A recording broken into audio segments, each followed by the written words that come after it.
راځي چې مونږ په دې خبره ځان پوي کو. کله چې هم مونږ دا وایو چې خودی کا سر نه لا اله الا الله، الہ غزاد ته ویل کیږي په کوم باندې چې ځان قرباني دی شي، د کوم چې اطاعت کې دی شي، د چا نه چې خپل ټول صلاحیتونه زار کې دی شي، د چا چې هر څه منل کې دی شي، هر څه منل کې دی شي. او دا صرف د عبادت تر حد نه وي. تاسو چې هر یو کار کوئ که په هغې کې ستاسو مقصد او مدعا د هغې الہ رضا نه وي نو هغه عبادت نشي کېدی. اوس موږ د هغه الہ په ځای څوک او څه ږدو. موږ دنیا منو، موږ د خپل دکان نه خپل الہ جوړو، خپلو کارخانو ته خپل الہ وایو. دا د وخت ضرورت دی جی، دا خو یو رواج دی نن سبا د دې نه الہ جوړول. اصل الہ منل څه دي؟ دا چې زه هر څه به کومه زما مقصد مدعا او زما جوابګیرنه به زما رب ته وي او که نه. دا هغه عبادت دی کوم چې موږ به د خپل رب د رضا دپاره کوو. په هر یو کار کې حکم دی چې بچی لوی کړئ، حکم دی چې بچی وپالئ. یو خوا خو دا زما فطرتي ضرورت دی، لیکن دا زه ځکه هم کوم چې دا زما د رب حکم دی. خپل کاروبارونه په ټیک ډول کوئ. یو خو به زه کاروبار ارومرو کوم، لیکن زما د کاروبار په شا به دا نیت هم وي چې زه خپل رب هم راضي کړم. حکم دی چې انصاف کوئ. انصاف خو هسې هم کول پکار دی، لیکن انصاف په دا وجه کول چې دا زما د رب حکم دی. نو مطلب دا چې زه هغه رب خپل الہ منم، هم هغه یو الہ منم. نو د لا اله الا الله بنیادی مفهوم دا دی چې تاسو به د هغه ذات دپاره خپل ژوند تیروئ. مونږ ټول د هغه دپاره مړ کېدو ته خو تیار یو، لیکن زه تاسو ته نن یوه نوې ناره ښیم.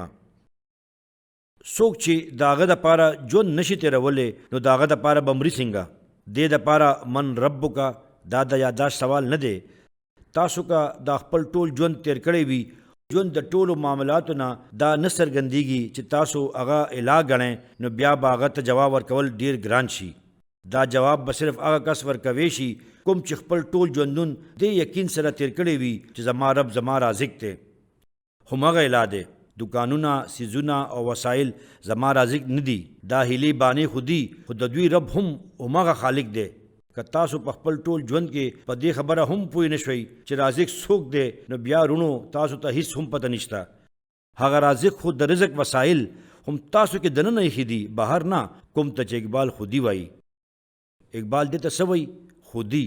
خودی کا سر نہا لا الہ الا اللہ، یعنی تاسو ته د لا الہ الا اللہ نه دا پته لګي چې زه خپل مالک ته چې کومه سجده کوم اصل کې هغه سجده زما د خودی سجده ده. زه خپل ټول صلاحیتونه الله ته پیش کوم کوم چې همغه ماته راکړي دي. تاسو که خپل ټول صلاحیتونه او قوتونه د الله د وړاندې سجده ریز کوئ نه، نو بیا داسې سجده اډو سجده نه ده، زما د اختیار سجده ده. زه په سجده کولو دا یاد لرم چې دا طاقتونه زما نه دي بلکې ماته چا راکړي دي، نو ځکه زه طاقتور یم. هغه ماته اختیار راکړی دی نو ځکه زه واکدار یم. دا زما طاقت نه دی بلکې مالک ماته دا طاقت عطا کړی دی کوم چې اوس زه د هغې د وړاندې په سجده کې پیش کوم. که ستاسو دا سجدې د زړه نه سجدې نه وي نو بیا دا هډو سجدې دي نه. که ستاسو دا سجدې تاسو د خودي سجدې نه وي نو بیا دا سجدې نه دي بلکې صرف ظاهري او رسمي سجدې دي. یاد لرئ چې هغه ذات خپل الہ منل دي او د الہ په مطلب باندې پوهېدو نه پس اوس خلک معاف کول څومره آسان ښکاري. د خلکو دپاره نه بلکې د رب دپاره معاف کول دي. یو کس وایي چې زما د فلاني سره گزاره کول بلا ګران دي. زه ورته وایم چې بیا ولې گزاره کوې؟ هغه وایي د انسان دپاره چې دی خوشحاله وي. زه ورته وایم چې نه، بلکې دا کار د الله دپاره کوه. هر کله چې تاسو داسې کارونه د الله دپاره کوئ نو بیا د مخلوق نه تقاضې ختمې، د بدلی امیدونه ختم. تاسو یو ځل خو دا وکړئ که نه؟ ولې چې تاسو اوس د هغې سره کاروبار شروع کو، هغې سره مو سودا وکړه او د هغې سره مو معاملات طی کړل، کوم چې به خامخا عطا کوي. د هغه رحم، کرم، مهربانۍ دومره زیاتې دي شاید چې زموږ سوچ ورته هم نه رسي. تاسو چېرته وخو کوئ که نه؟ موږ په اصل کې د خلکو د خوشحالولو کوششونه کوو.